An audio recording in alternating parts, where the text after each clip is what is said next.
Bonjour à tous, donc moi c'est Coralie Théry, je suis référente PAC pour l'Aube et la Haute-Marne et conseillère pour le logiciel Mes Parcelles. Donc dans un premier temps, en fait, on va vous donner quelques infos sur la PAC 2026. Bon, il n'y a pas de grandes informations, hein, c'est pas une nouvelle programmation. Donc voilà, c'est juste pour vous donner quelques infos.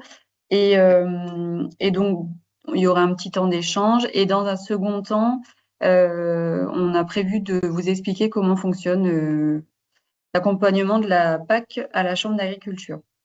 Ce que je vous précise, c'est que là, on va vous présenter des choses. La réglementation, elle peut évoluer encore d'ici la PAC, même si c'est dans 10 jours. Ça peut aussi évoluer pendant la PAC, on a déjà connu ça. Donc voilà, c'est des informations qu'on a aujourd'hui, des informations qui sont aussi générales, donc à resituer dans chaque contexte, dans chaque exploitation. Voilà. Et ben c'est donc du coup je vais laisser Émilie se présenter et présenter les premières slides. Et puis voilà, après je reprendrai dans un second temps. Donc, bonjour à tous, hein. Donc, moi, c'est Émilie Galland. Donc, je suis à la Chambre d'agriculture de l'Aube. On va dire que voilà, je suis un peu le bras droit de Coralie sur l'aspect PAC, hein. Coralie organise toute la PAC pour l'Aube et la Haute-Marne. Et après, bon, moi, je gère un petit peu, on va dire, au niveau plutôt Aube, un peu l'organisation. Et sinon, à côté, voilà, je fais de la traçabilité avec le logiciel Mes Parcelles ou après ce qu'on appelle aussi traçabilité complète avec le Pac3S. Voilà. Donc là, au niveau des points réglementaires Émilie, pour... attends, je te coupe, excuse-moi. pardon. J'ai oublié de dire, du coup, pendant qu'Émilie va présenter, je suis dispo sur le Oui. chat. Donc, vous ouvrez le petit onglet, enfin, conversation. Vous pouvez poser des questions, voilà, en cours de présentation. Moi, j'essaie de répondre à tout. Il y aura quand même un temps d'échange où vous pourrez prendre la parole après. Mais du coup, pendant la présentation, voilà, je vous demande de couper vos micros et de pas trop nous couper. Euh, et puis, ensuite, vous lèverez la main quand vraiment il y aura besoin de prendre la parole pendant le temps d'échange. Voilà, merci et désolée, Émilie, j'avais oublié ça. T'inquiète, pas de souci, ça marche. Alors donc voilà, moi je vais vous refaire quelques points, enfin insister sur quelques points réglementaires au niveau de la PAC 2026. Comme l'a dit Coralie, en fait, on est toujours dans la même programmation PAC 2023-2027. Donc il n'y a pas de changement en tant que tel, en tout cas pour le moment connu à l'heure actuelle. Effectivement, ça peut arriver qu'en cours de PAC, il y ait des choses qui changent, qui évoluent. Mais voilà, donc pas revenir sur ce qui est déjà en place depuis 2023, et juste faire un point sur voilà, des choses sur lesquelles il faut prêter attention, notamment donc l'âge des prairies temporaires. Voilà, ça n'évolue pas. On avait entendu dire que la prairie temporaire pourrait en fait rester pendant 7 ans prairie temporaire et ne pas passer prairie permanente. Sauf qu'aujourd'hui, rien n'est acté et ça veut dire que à l'heure d'aujourd'hui, une prairie temporaire, elle reste temporaire pendant 5 ans. Et la 6e année, si on la déclare toujours en prairie temporaire, la DDT va la rebasculer au moment de l'instruction en prairie permanente, hein.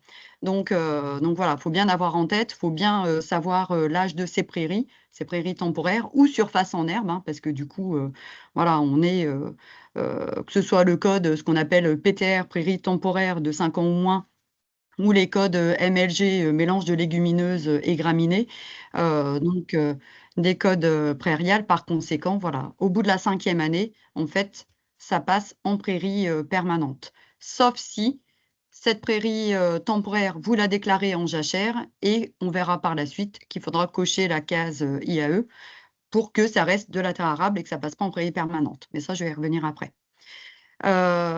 Autre point sur lequel, en fait, il faut prêter attention et qui est arrivé, on va dire, sur l'été 2025, c'est lorsque vous avez un agrandissement au niveau de votre exploitation. Ça veut dire que vous récupérez des îlots que vous n'aviez pas auparavant. Et donc, en fait, il va falloir justifier comme quoi ben, vous avez bien enfin que cet îlot ou ces îlots que vous remettez dans votre dossier PAC, eh ben, vous puissiez bien en avoir l'autorisation. Et donc, par exemple, au niveau de la DDT de l'Aube, euh, nous, ils demandent les justificatifs quand on a un agrandissement à partir de 20 hectares. Mais il y a d'autres. Alors après, dans la Haute-Marne, je ne sais pas, est-ce que c'est aussi à partir de 20 hectares ou est-ce que c'est même moins? Non, bah en fait, il a dit que dès lors qu'il y aurait un agrandissement, il peut demander des justificatifs. Donc D'accord. pour le coup, Oui. je donne pas de surface, je me dis, ils Ouais. peuvent demander à partir de 1, 2, 3, 10 hectares. Donc vous partez du principe que à chaque agrandissement, enfin significatif, hein, ou de rajout d'îlots, bah, ils vont vous demander une justification. Ils peuvent vous demander une justification. Donc voilà, après, effectivement, en fait, chaque département, on va dire, euh, fait un petit peu, enfin, en tout cas, au niveau des surfaces, un petit peu comme il veut. Nous, dans l'Aube, voilà, la DDT a décidé de demander les justificatifs à partir de 20 hectares, mais effectivement, il y a d'autres départements, dès 1 hectare ou 5 hectares, on peut avoir un justificatif. Et après, en fait, il parlait même également par rapport à des échanges de parcelles, même si c'est à surface équivalente. Donc, ça veut dire que, voilà, prenez les devants, ayez les documents, donc c'est le bail. Si c'est au niveau un bail verbal, bah, il faudrait qu'il y ait un justificatif signé par le propriétaire attestant qu'il est d'accord, comme quoi enfin, vous pouvez du coup utiliser la parcelle, enfin l'îlot. Donc voilà, il faut avoir les justificatifs parce qu'ils peuvent être demandés en cas de contrôle, hein.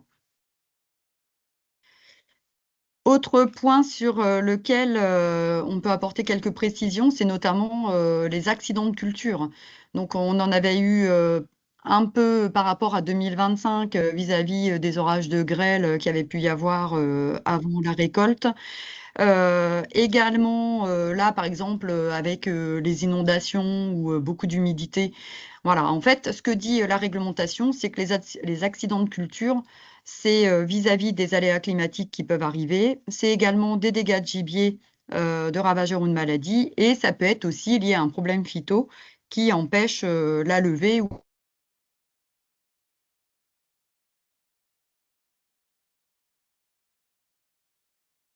On a tous perdu Émilie. Voilà. Bon, du coup, c'est pas grave, je vais reprendre. Ouais. Euh, alors, du coup, ce qu'elle expliquait, c'est que voilà, les accidents de culture, nous, par exemple, là en Haute-Marne, on a eu pas mal d'inondations, pas mal d'humidité. Dans l'Aube, je sais pas vraiment comment vous êtes, mais voilà, on a tenu à faire le point quand même sur les accidents de culture. Donc, ce que dit la réglementation, c'est que en cas d'aléa climatique, en cas de dégâts de gibier ou phyto, enfin voilà, il y aurait eu un accident avec des phytos et ça repousse plus.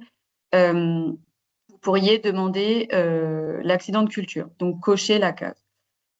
Cependant, ce qui est bien précisé, c'est que si vous êtes en capacité d'implanter une culture de remplacement, vous devez absolument, enfin, si vous pouvez ressemer, vous devez ressemer et donc déclarer la nouvelle culture. C'est même ce qu'on vous conseille parce que, en fait, si vous cochez la case accident de culture, vous allez maintenir vos DPB et vous allez quand même avoir une surface qui est admissible. Par contre, vous pourriez perdre les aides couplées, vous pourriez perdre de l'ICHN, de la MAE, du bio, enfin, en tout cas, vous pourriez perdre des critères d'éligibilité. Donc voilà, le mieux, c'est quand même si vous pouvez ressemer, vous ressemez, et seulement après, vous déclarez la culture en place. C'est Émilie qui m'appelle, mais... Euh, donc, aussi, petite précision, c'est que vous pouvez déclarer la culture qui est en place du 1er mars au 15 juillet. C'est-à-dire que si vous avez semé un blé et que ça n'a pas été, enfin, ou comment je pourrais dire? Oui, si vous avez semé un blé et que, bon là, c'est plus trop le cas, mais s'il y a eu du dégât ou que vous l'avez quand même laissé vivoter au 5 mars et que vous l'avez retourné qu'ensuite, ben, vous pourriez déclarer le blé du coup. parce qu'il aura été présent quelques jours au 1er mars. Après, probablement qu'ils vont demander une justification et surtout au moment des feux rouges. Mais voilà, enfin, vous pouvez justifier que vous avez semé et les photos satellites pourraient retrouver qu'il y a eu un couvert de blé. Je ne sais pas si Émilie...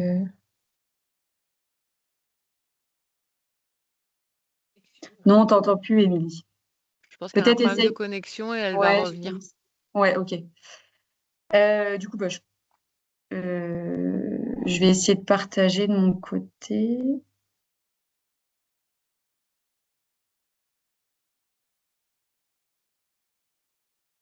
Tac.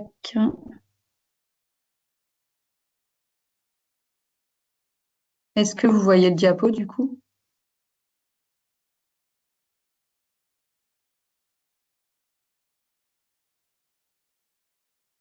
Oui, on le voit. Merci. Désolée, hein. On improvise du coup. Donc voilà. Et puis, donc, j'avais mis un petit exemple. Par exemple, vous semez un blé, la parcelle, elle est noyée, absence de couvert. Donc, en priorité, vous ressemez une autre culture. Si vous avez aucune possibilité de ressemer, alors vous déclarez accident de culture sur la PAC. On coche la petite case à partir du 16 mai en modification de déclaration. Et voilà. Mais faites-le vraiment, vraiment en dernier recours. Du coup, je vois pas s'il y a des questions, mais pendant le temps d'échange, je reprendrai un petit peu toutes les questions qu'il y a dans le chat. Quelques points réglementaires, donc, enfin, un petit rappel sur les jachères. Donc, les jachères, pour rappel, avec le code Herbacé, donc c'est le 001, c'est de la jachère normale, hein, elles doivent être implantées au 1er mars pour compter dans l'éco-régime et en IAE. Donc, elles doivent être absolument maintenues du 1er mars au 31 août. Et pendant cette période, pas de fauche ni de pâturage. Normalement, là, je vous apprends rien. C'est juste un petit rappel. Les jachères mellifères, donc, quant à elles, elles doivent contenir au moins 5 espèces qui sont dans la liste de plantes mellifères, donc dans les notices Télépac. Et elles doivent être maintenues, elles, du 15 avril au 15 octobre. Pour toutes les jachères, mellifères ou en couvert herbacé normal, le broyage il est interdit du 15 mai au 23 juin pour la Haute-Marne. Et dans l'Aube, en fait, on attend encore les informations, mais on vous a remis les dates de 2025 parce que d'une année à l'autre, en fait, la DTT, elle change d'un jour. Donc là, bon, l'année dernière, c'était 19 mai, 27 juin. Émilie dit que voilà, ça risque d'être 18 mai, par exemple. 18 mai, 26 juin. Donc, attention parce qu'il y a certaines jachères qui sont engagées dans des MAE CIF, donc c'était de la mise en place de jachères. Dans ce cas, vous tenez compte du cahier des charges. Je ne vais pas rentrer dans le détail, mais voilà, il y a quand même, vous regardez bien quel code vous devez utiliser, etc. Et donc, pour répondre à la question qu'il y a eu dans le chat tout à l'heure, il faut bien cocher la case IAE dans le RPG. Donc, pourquoi? Parce que les jachères, c'est un couvert herbacé temporaire. Donc, au bout de 5 années, si vous déclarez une 6e année, elle doit normalement passer en prairie permanente. Sauf si vous cochez la petite case IAE. Donc, jusqu'à l'année dernière, enfin de 2023 à 2025, il fallait cocher je sais plus où c'est, enfin c'était après dans le récapitulatif de l'éco-régime. Là, cette année, c'est un peu plus vicieux. Il faut, quand vous renseignez la culture dans le RPG, en fait, il y a écrit, vous mettez jachère et c'est juste en dessous, il y a une petite ligne et vous devez cocher IAE. Et ensuite, il y a une petite ligne qui s'affiche qui dit je ne mets pas de produits phyto, etc. Donc voilà, ne l'oubliez pas cette petite coche. Elle est très importante, surtout pour des vieilles jachères. Vos anciennes J6S, par exemple, c'était le code un peu joker pour pas que ça passe en prairie permanente. Là, maintenant, il faut cocher IAE et cette année, dans le RPG. Du coup, je continue. Ah oui. Alors ça, je vais le mettre là. Pour la Haute-Marne uniquement, j'ai pas l'information que dans l'Aube, il y a eu cette dérogation qui est possible. Donc, pour la BCA8, vous devez, pour respecter la nidification des oiseaux, vous ne devez plus entretenir les haies, les bosquets, les arbres, etc. du 15 mars au 15 août, je crois, je ne sais Au plus. 16 août. Enfin, c'est Au 15 16 août. mars, 16 Ah, août. t'es revenue. Je suis revenue. Et du coup, donc pour la Haute-Marne, en fait, la FDSEA a fait une demande, donc elle a été acceptée par la préfète. Il est possible de pouvoir repousser la date de la taille des haies à condition de faire une demande de dérogation. Donc, on a le courrier, on peut manifester. Enfin, voilà, si vous voulez, le courrier, on peut vous le. Enfin, ouais, le courrier de demande de dérogation, nous, on l'a, donc on peut vous le faire passer. Et s'il n'est pas sur le site internet, on pourra le mettre. Et dernière petite info, donc du coup, pour les MAEC, je ne vais pas rentrer dans le détail en fait des cahiers des charges, etc. Simplement vous dire qu'en fait, cette année, pour ceux qui vont prendre des nouveaux engagements, ce seront des engagements de 3 ans. Donc, c'est-à-dire que vous engagez au 15 mai 2026, vous serez engagé jusqu'au 15 mai 2028. L'idée, c'est que, déjà, comme c'est écrit, les budgets se resserrent. Il y a de moins en moins de mesures, mais en même temps, on est sur la fin de la programmation, donc c'est tout à fait logique. Et en fait, ce qu'ils ne veulent plus, c'est que il y ait des MAE qui soient à cheval sur 2 programmations. Et voilà, du coup, pour que ce soit un peu plus simple, ils ont décidé pour cette année de prendre qu'on prenne des engagements que sur 3 ans. Pour aller, Oui, si c'est sur 3 ans, ça va jusqu'au 14 mai 2029, non? non, parce qu'en fait, ils prennent l'engagement au 15 mai 25, 15 mai 26, 15 mai 27, 28. Non, c'est, je crois, 28. 15 mai, premier paiement, ce sera engagement. Tu vois, ils vont prendre les engagements au 15 mai 26. Ils seront payés dès le 15 mai 26. Et donc Tu ça vois? compte pour la première année, en fait. Le Voilà. 15 mai Ça- 2026, c'est la première Voilà. année. La deuxième année, c'est le 15 mai 2027. Et Oui. la troisième année, c'est le 15 mai 2028. Mais du coup, ça veut dire qu'après, effectivement, on serait ouais, en dernière année quand même 2028, logiquement. Oui, mais Mm. l'engagement, les exploitants, ils doivent pas ils doivent pas respecter le cahier des charges jusqu'au 14 mai 29. Bah, logiquement, c'est vrai que c'est jusque l'année d'après qu'ils Ben, doivent Ouais, respecter, donc en en fait. fait, oui, pour Donc c'est moi, pour ça, il y aura effectivement, quand même ils du vont faire. chevauchement. bah oui, finalement, il y aura quand même du chevauchement. Pourquoi je m'étais arrêtée à 28, moi? Non, 26, 27, 28? Bon, on vous reprécisera. C'est toujours un peu flou, même pour nous, faire des fois. Donc, on vous reprécisera, du coup. Je remettrai dans le chat. Du coup, je crois qu'on arrive au bout des informations. Je vais arrêter le partage. On va vous laisser voilà, un petit temps si vous voulez. Je regarde si on a eu des questions. Écoutez, voilà, on vous laisse un petit temps pour poser des questions. Donc, si vous avez besoin, écoutez, levez la main et puis on vous laisse la parole. Et puis, s'il n'y a pas de questions, on continue notre petite présentation. Tu as 2 questions, Coralie, je ne sais pas si tu as vu, de Gérard Renaud et Yannis Oui. Talot. Et du coup, pour Gérard Renaud, Émilie avait répondu. Donc, du coup, voilà, j'avais pas répondu. Et alors, pour Yannis Talot, facture d'échange en fin de saison pourrait suffire en cas de contrôle. Non, je pense pas.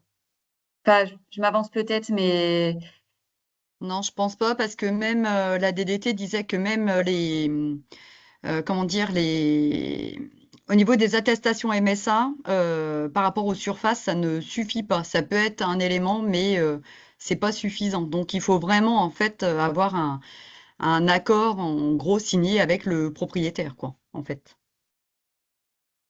et je vois qu'il y a une question. Comment justifier les 5 espèces dans les jachères mellifères? Ouais, bah, c'est sûr qu'en année 3 ou 4, ça commence à s'éclaircir. En fait, en cas de contrôle, ils veulent voir les 5 espèces. Donc, C'est ça, hein. C'est vraiment en cas de contrôle visible, enfin, d'aller voir sur la parcelle et de retrouver ces 5 espèces-là.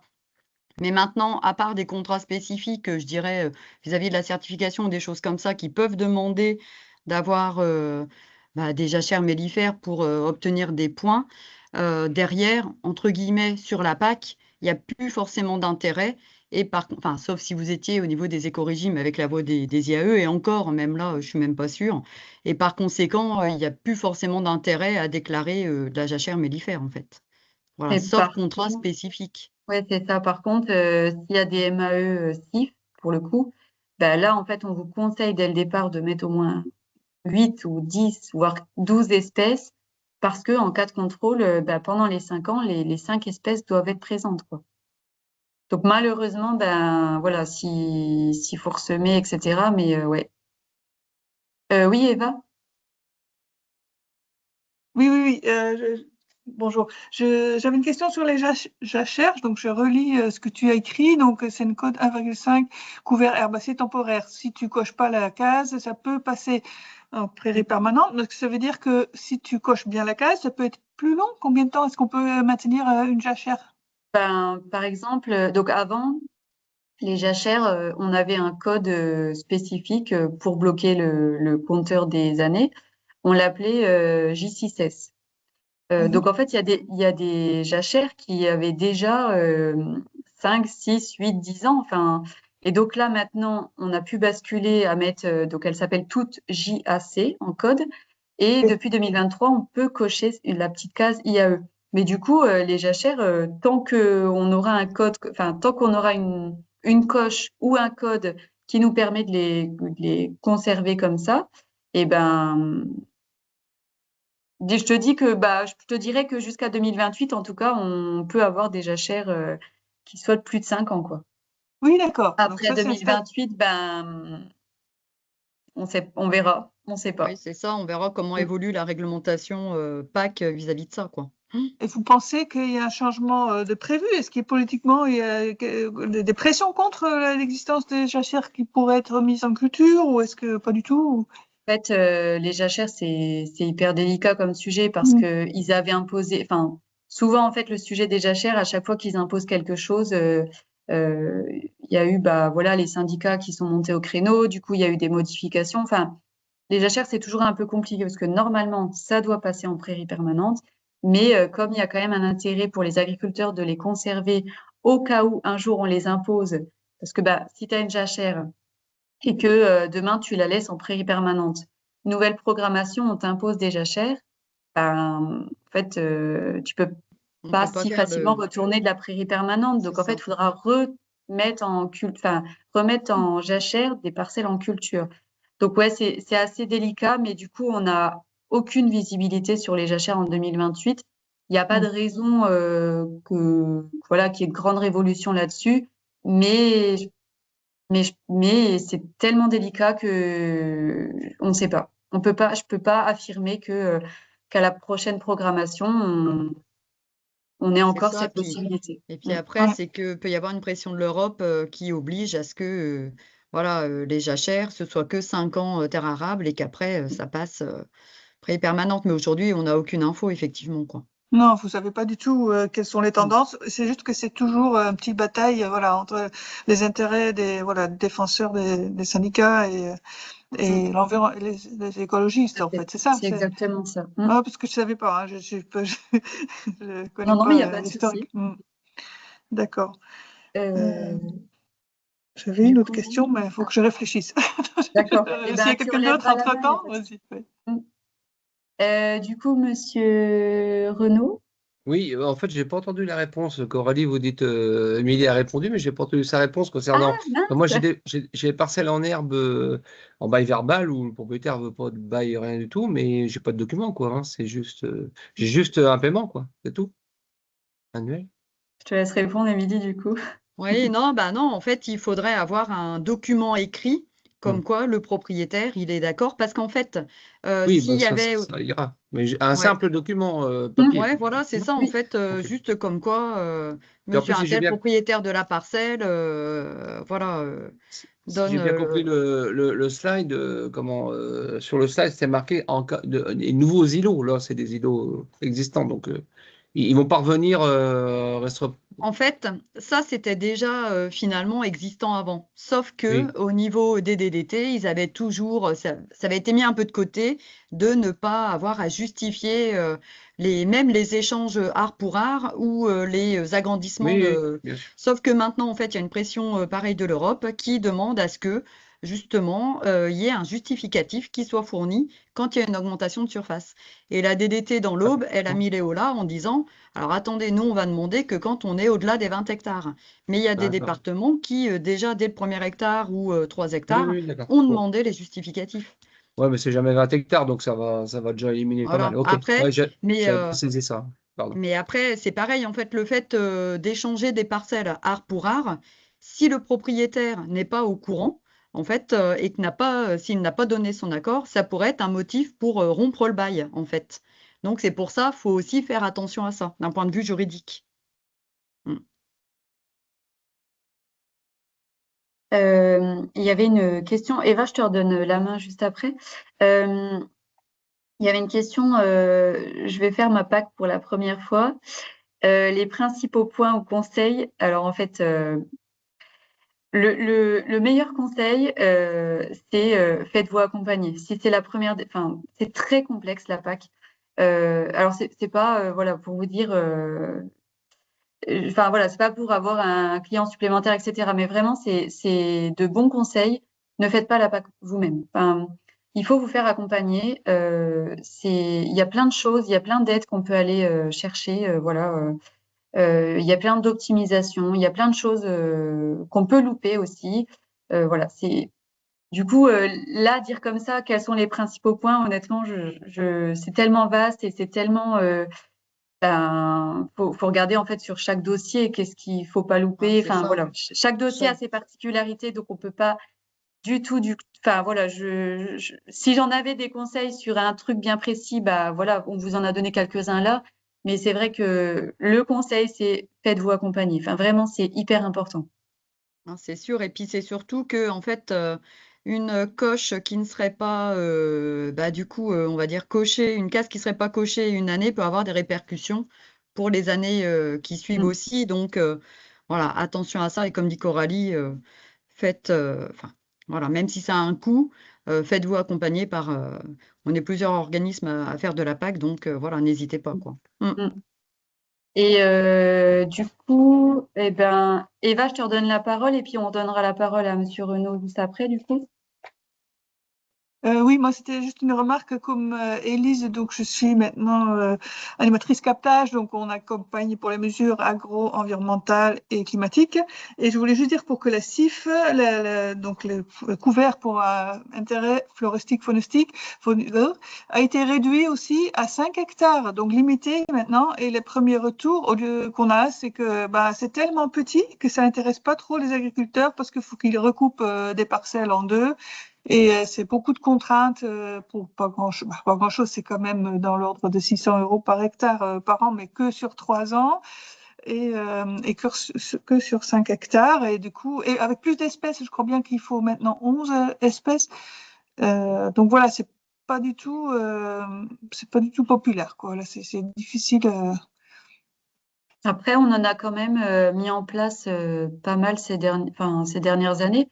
Comme tu dis, le montant à l'hectare, il est quand même assez intéressant. Donc, il n'y a pas d'autres MAE en fait qui sont aussi, je pourrais dire, en fait, qui ont des montants aussi importants. Donc, voilà, des fois, des agriculteurs qui ont même que 3 ou 4 hectares et qui n'en font absolument rien, bah, pour le coup, je pense que ça pourrait les intéresser quand même. D'autant plus qu'on peut appliquer la transparence GAEC. Donc voilà, sur un GAEC avec 3 associés, bah, on va plutôt être sur 15 hectares.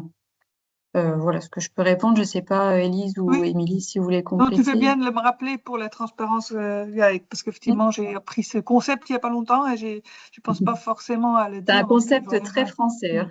Ah, ok, d'accord. Ouais.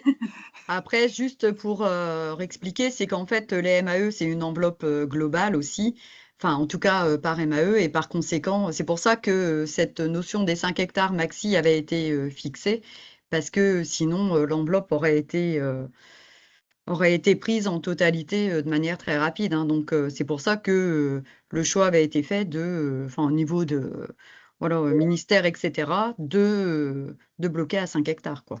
Mm. Du coup, je leur donne la parole à Monsieur Renaud. Oui, merci. C'est aussi en liaison avec la question de Paul Semence, est-ce que vous pouvez nous rappeler la règle de l'écorégime et notamment l'impact de l'assolement par rapport aux cultures, etc. Je ne sais pas si je m'exprime bien, parce que moi je me suis accompagné et je relais, oui, Émilie et vous-même, faut se faire accompagner parce qu'il y a trop d'enjeux et bon, c'est Émilie qui m'accompagne et c'est vrai que on dort plus tranquille, hein, ça c'est sûr. Nous Mais moins, mais voilà, est-ce que vous pouvez redire la règle? Je pense qu'elle est importante aussi, au moins c'est la règle de base, hein, je crois, vous savez. pour les points, réexpliquer Oui, un peu le principe des oui, points. vite fait, s'il vous plaît, Euh, hein, si c'est possible. alors, attendez, je vais essayer de vous trouver rapidement. Je vais prendre sur Internet, je pense que j'irai plus vite. Le tableau d'éco-régime et du coup, alors, tac, tableau d'éco-régime. Je vais essayer de trouver celui. Tac, voilà. Et du coup, si je partage, je suis où? Je suis perdue. Là. Mhm. Alors, tac. Tac. Alors, j'essaie de partager mon écran. Je vous explique très rapidement. Vous le voyez, c'est pas. J'ai pris ça sur un site internet vraiment complètement par hasard, hein. Donc, l'idée, en fait, c'est d'aller chercher voilà, au minimum le niveau 1 avec 4 points. Le niveau 1, il est payé, il me semble, autour des 46 € de l'hectare. Et le niveau 2, donc qui est quand même le plus intéressant à aller chercher, 5 points. Donc là, il est autour de 64 €, 64-66. Ouais, c'est ça. Donc l'idée, c'est que dans ce premier, voilà, dans le rectangle des cultures, on peut aller chercher que 4 points maximum. Après, voilà, donc l'idée, c'est pour chaque catégorie, vous prenez, voilà, on prend le pourcentage soit des terres arables, soit de la SAU et ça rapporte 1, 2, 3 points. Donc, par exemple, je fais un exemple pour que ce soit plus concret. Le blé, vous avez 27% de la terre arable en surface, ça vous ramène 1 point. Enfin, si par exemple vous avez de l'orge de printemps pour 15%, ça vous ramène 1 point. Et un petit peu de tournesol, là, il faut simplement 5% de la terre arable et vous avez 1 point. Donc là, par exemple, sur mon assolement que je viens d'indiquer, blé, orge de printemps et tournesol, je crois que j'ai que 3 points. Du coup, l'idée, c'est si j'ai pas de prairie permanente pour aller jusqu'à 5 points, eh ben, c'est d'aller chercher des points soit avec de la jachère que j'ai déjà, soit avec des plantes fixatrices d'azote. Pour le coup, c'est ce qui rapporte le plus de points, bon, avec les prairies temporaires et les fixatrices d'azote. Les fixatrices d'azote, si vous mettez 5 hectares ou 5%, ben, tout de suite, vous allez chercher 2 points. Voilà, donc des fois, quand on n'a pas un assolement très diversifié, ça permet d'aller chercher quand même les 5 points. Voilà, très, très rapidement. Est-ce Ah, que... après, juste un petit point par rapport aux orges de printemps semi-d'automne. Hein, il Ah faut oui. bien penser que en fait, les orges de printemps semées à l'automne, enfin en tout cas, tout ce qui est semé avant le 1er janvier, il faut déclarer en culture d'hiver. Donc de l'orge de printemps semée à l'automne, c'est déclaré en orge d'hiver et ça va compter dans les céréales d'hiver et non pas dans les céréales de printemps. Donc par rapport à ça, on peut avoir en fait un point qui se perd parce que on n'a plus les 10% en céréales de printemps. hein. Donc, juste bien faire attention à ça. Et aussi, là, il y avait une erreur au départ, enfin, de ce qui avait été mis. Par rapport à le yet n'est pas dans la catégorie des oléagineux de printemps, mais bien dans la catégorie des autres cultures de terres arables, en fait, hein, comme au même titre que le chanvre, le lin, le sarrasin, etc., hein. Donc, bien faire attention à ça. Est-ce que ça va du coup? Bon, j'ai été super vite, hein. Mais, Je, je voulais juste savoir, j'avais la main, je voulais juste avoir une question. Je vois le trèfle, moi je fais des prairies temporaires je suis en polyculture élevage pour mes animaux, mais il n'y a pas que du trèfle, quoi. Ils le comptent comment? Comment que ça se passe? Eh ben, si le trèfle il est majoritaire au niveau de la parcelle, et donc qu'on a bien le code qui est déclaré Ah oui, avec de la d'accord. légumineuse en prioritaire, en fait, il comptera Mhm. dans les cultures fixatrices d'azote. D'accord, oui, bah, c'est pas le cas parce qu'en général, il y a des graminées, il y a tout ça, et c'est Ouais. les graminées qui Donc sont. c'est ça. Ouais, donc Après, ça passe comme prairie temporaire, quoi, ouais, mm, du coup. globalement. c'est Ok, ça. Ouais. merci. Mais du coup, prêt temporaire, 5%, vous avez 2 points. Oui, oui, oui, tout à fait. Mm. Ok. Voilà, du coup, j'enlève ce. Tac, tac. Coralie et Émilie? Oui. Oui.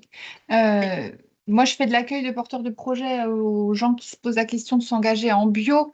Je ne sais pas s'il y en a là dans les participants, mais est-ce que vous pourriez faire un petit zoom justement sur cette filière? Il me semble que l'éco-régime, quand on est 100% bio, on est forcément de niveau 3. Ouais. Et Alors en fait, puis, Ouais, c'est un et peu oui. plus cool. Alors sachant qu'il y a quand même une règle à respecter, c'est que quand on est en bio, effectivement, il faut être 100% en bio pour avoir l'éco-régime de niveau 3, mais également que sur, on va dire, une parcelle, il n'y ait pas d'aide bio de demander. C'est-à-dire qu'il ne faut pas qu'il y ait d'aide CAB qui soit demandée sur 100% de la surface de l'exploitation. En fait, on ne peut pas Après, cumuler voilà, aide à la conversion plus niveau 3 d'éco-régime. Donc voilà, il faut il faut tout qu'il y ait une avoir en surface. certifié, voilà, mais pas Il d'engagement. faut qu'il y ait une parcelle sur laquelle, en fait, il n'y ait pas les aides CAB qui soient demandées, puisque, bon, l'année dernière, on n'avait pas d'aide au maintien, et cette année, logiquement, il n'y en a pas non plus. Donc, voilà, il faut que 100% de l'exploitation soit engagée en agriculture biologique, mais il faut que les aides CAB ne soient demandées que sur, enfin, en tout cas, pas sur les 100%, faut qu'il y ait une parcelle au moins qui ne touche pas les aides à la conversion à l'agriculture biologique. Et ça, c'est la règle pour être en niveau 3 au niveau de l'éco-régime. ok. Je crois Et que justement, tu parles de MAE. Alors, est-ce que la MAE CAB, elle est aussi concernée par un engagement de 3 ans? Ou est-ce qu'elle reste en 5 ans, celle-là? alors là, je ne sais pas te répondre, moi. Ouais, bah, On a la je réunion posais la avec le question parce ministère que cet j'arrive pas à après. avoir la réponse non plus. Je me disais que vous aviez peut-être eu une info dernièrement. Ok, bon. Non, mais par contre, cet après-midi, alors ça tombe mal parce que ça aurait été bien qu'on l'ait avant, mais comme on sait toujours tardivement, voilà. Cet après-midi, on a la réunion, on a une grosse réunion avec le ministère, l'ASP, etc. Donc, s'ils en parlent pas, je pense que la question va être posée, mais en tout cas, on posera la question. Et puis, du coup, Ok, on vous fera un retour. Mais oui, voilà, on n'a pas l'info, ouais. merci les filles. À 10 jours, pas l'info. Je note, hein. Du coup, il y a Monsieur Jacot qui disait, il y a aussi la pousse spontanée qui peut être incluse en MAE. Pour la MAE SIF, non, si je dis pas de bêtises. Si, j'ai j'ai mon collègue à côté de moi qui me dit oui. On peut mettre de la pousse spontanée. Ok. Eh ben, visiblement oui. Vous avez raison, Monsieur Jacot. Après, il faut regarder le cahier des charges, hein, en tout cas, Ouais, au si niveau elles de sont chaque bien. MAE, hein, parce que là, Mm, c'est bien spécifié s'il faut que ce soit semé, etc. Donc, ouais, et ouais. comme chaque MAE a son cahier des charges propre, il faut Mm, vraiment aller regarder, hein. mm. Ben, je pense qu'il n'y a plus de questions dans le chat. Et puis, bah, du coup, on va continuer. Émilie, tu veux reprendre ou tu veux que je continue? T'entends pas, t'as le micro coupé, mais Oui, je dis comme tu veux. Après, c'est qu'il y a des fois, j'ai des micro-coupures et je pense que j'ai une connexion qui n'est pas forcément très bon, bah, je adéquate. Mais continue après, et tu complètes. ça marche, on y va Si, comme ça. Du coup, je repartage. Vous voyez là? Oui?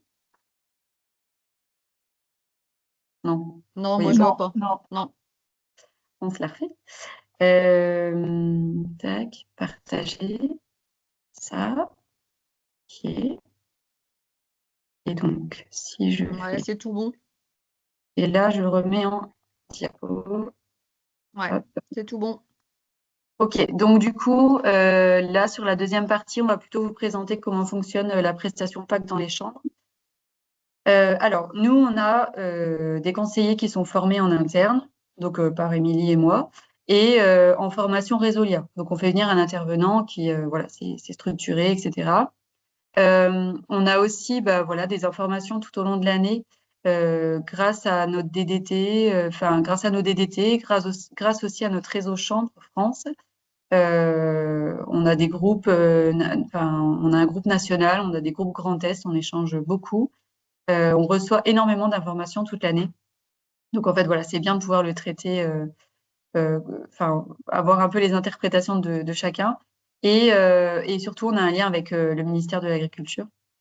Voilà. Donc, après, dans l'Aube, cette année, du coup, on a 7 conseillers pour 2026. Et en Haute-Marne, on a 8 conseillers.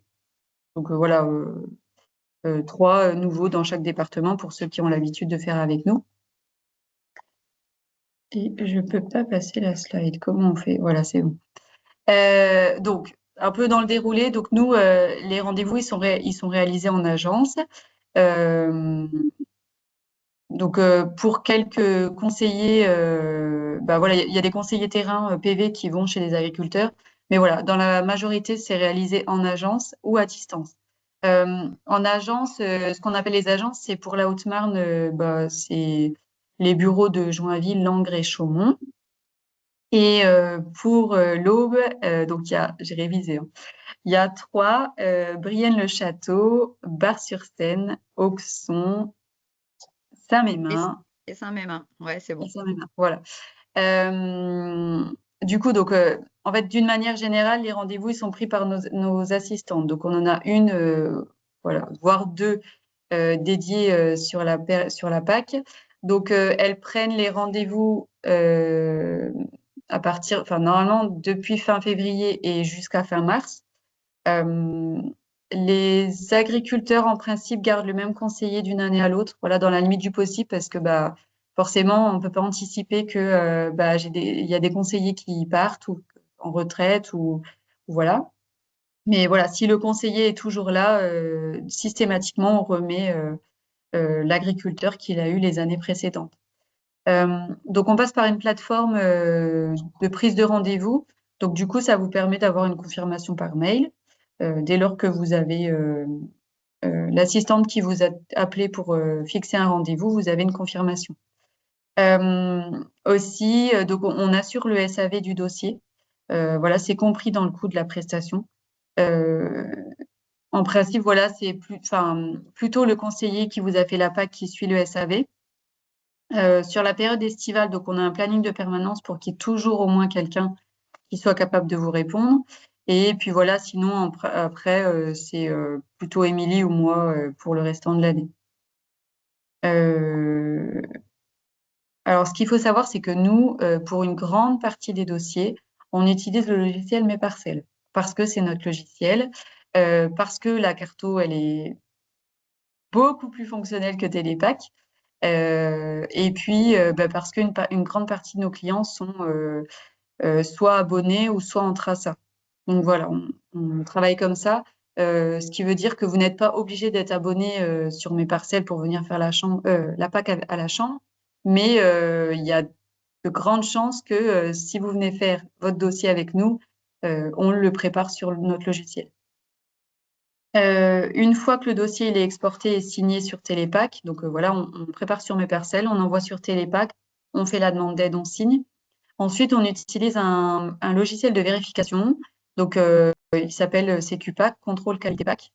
En fait, ça, on l'utilise depuis l'année dernière. Ça nous permet de sécuriser nos dossiers. Voilà, il y a une comparaison avec l'historique, la PAC de l'année d'avant. Ça vérifie tous les points. Enfin voilà, c'est vraiment très très sécurisant. Et surtout, donc nous, ça nous permet voilà, d'être vachement plus serein. Et voilà, avec Émilie, on refait une supervision de tous les dossiers. Enfin voilà, vraiment, c'est très cadré. Et puis, ça nous permet aussi de générer un rapport avec tout ce qui a été vérifié. Ça, c'est voilà, on est plutôt, on apprécie. L'agriculteur reçoit l'intégralité. Donc, en fait, le logiciel va chercher l'ensemble des documents PAC plus le rapport et il l'envoie par mail à l'agriculteur. Bien sûr, on peut aussi imprimer, voilà, mais dans l'idée, on envoie tout le fichier PAC plus notre rapport par mail. Alors, nos tarifs, donc voilà, on a décidé de vous les partager. Donc, on applique un forfait de base de 120 € par exploitation et auquel nous ajoutons donc 27,75 du quart d'heure. Donc, on facture au quart d'heure pour que ce soit quand même voilà, plus précis. Enfin, comme ça, on n'arrondit pas beaucoup, quoi. Enfin, on arrondit au plus près. Donc, je vous ai remis les contacts. Donc, pour toute question sur la PAC, bah voilà, pour le 52, c'est plutôt moi. Pour le 10, c'est plutôt Émilie. Et pour ceux qui veulent prendre des rendez-vous, vous pouvez appeler nos 2 assistantes, donc qui sont Nathalie Desnouveaux et Christelle Méra. Petite info, donc on a prévu des réunions d'information. Alors, dans l'Aube, il n'y a que des réunions d'infos MAE. Bon, c'est déjà pas mal. Les dates et les infos, elles sont sur le site internet de la Chambre d'agriculture.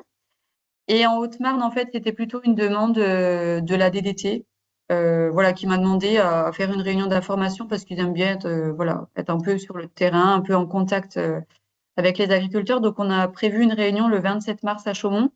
Donc, on va revoir voilà, les points, les petites nouveautés de 2026. Il n'y aura pas beaucoup plus d'informations, je pense, que ce qu'on a dit ce matin, mais voilà, c'est intéressant d'échanger avec la DDT en direct. Et du coup, il y aura aussi une présentation des MAE à cette réunion-là. Donc voilà, le 27 mars à Chaumont à 9h30. Voilà, et ben écoutez, je vais enlever le partage si j'y arrive. Je ne sais pas s'il y a de nouvelles questions. On a encore voilà, une dizaine de minutes si vous voulez poser des questions ou voilà, sur le chat ou. Alors. Monsieur Jacot qui demande un bosquet de 40 arts entouré d'herbes et le tout clôturé. Comment le considérer? Bah, comme un bosquet avec le tour prairie poivre. Après, faut voir sur chaque. Enfin, faudrait voir le dossier parce que comme ça, Oui, sans contexte, oui, c'est compliqué. compliqué. Après, est-ce que la partie herbe, elle est déclarée, est-ce que c'est une parcelle à part entière? Est-ce que, enfin voilà, donc Oui, c'est il vrai que faudrait là, voir sur le dossier, ouais. c'est compliqué de répondre comme ça sans connaître le dossier, quoi, effectivement, quoi. Ouais. En fonction de comment c'est déclaré autour, etc. Ça peut être soit de la SNE, soit inclus dans la ZDH. Enfin, oui, enfin, comme ça, répondre comme ça, on ne peut pas voir sans voir le dossier, effectivement. Eva, oui. Oui, j'avais une petite question sur la communication, parce que donc là, par exemple, la réunion information sur MAEC, est-ce que c'est envoyé à tous les agriculteurs ou ceux qui ont déjà engagé? Comment ça se passe? Alors, je pense que les informations ont été communiquées. Dans la Haute-Marne, bah, là, c'est tout frais. Alors, aux agriculteurs, c'est envoyé. Il va y avoir des relances et du coup, moi, je vais vous relayer l'information. C'est vrai que je l'ai pas encore fait. Patricia m'a dit de le faire. Je vais envoyer au conseiller l'information. Voilà, bah, je le ferai juste après, du coup.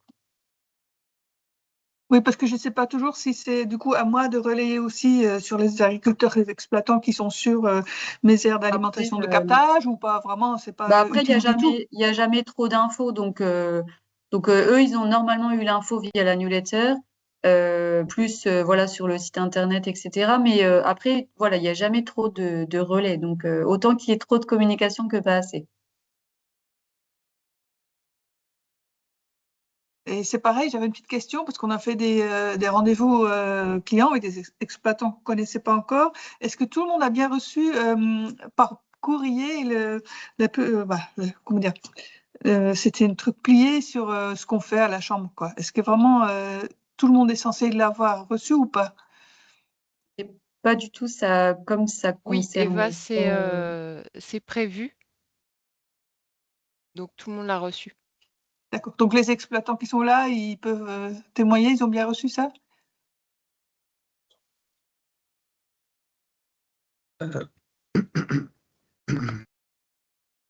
J'ai pas bien compris.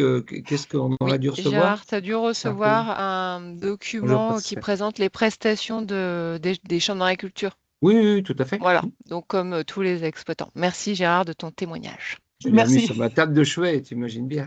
Je n'en doute pas.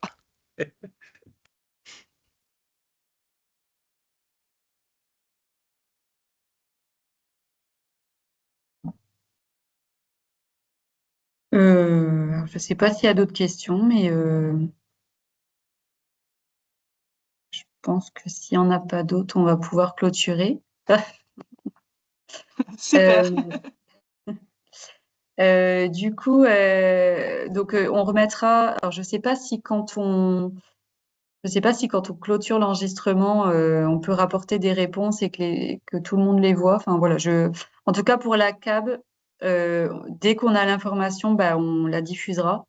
Peut-être qu'on l'aura cet après-midi, mais ça, voilà, je sais pas. Et puis voilà. Après, s'il y a d'autres questions, bah écoutez, n'hésitez pas, vous pouvez nous contacter avec Émilie. On est disponible. Il y a pas de... Bon, pour l'instant, on est disponible. On y sera un petit peu moins du 1er avril au 15 mai, mais au 18 d'ailleurs.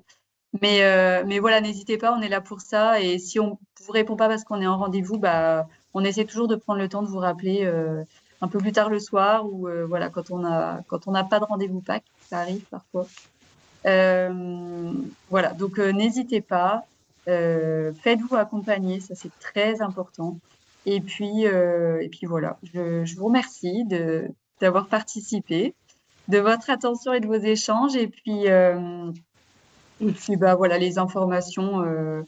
Il y a il y a les quelques informations qu'on doit vous diffuser sont sur les sites internet. Très bien, bah, merci à vous. Et puis, Merci à bon tous. appétit. Bonne journée. Au revoir. Au revoir. Bonne journée. Bonne Au revoir. journée. Merci. Au revoir.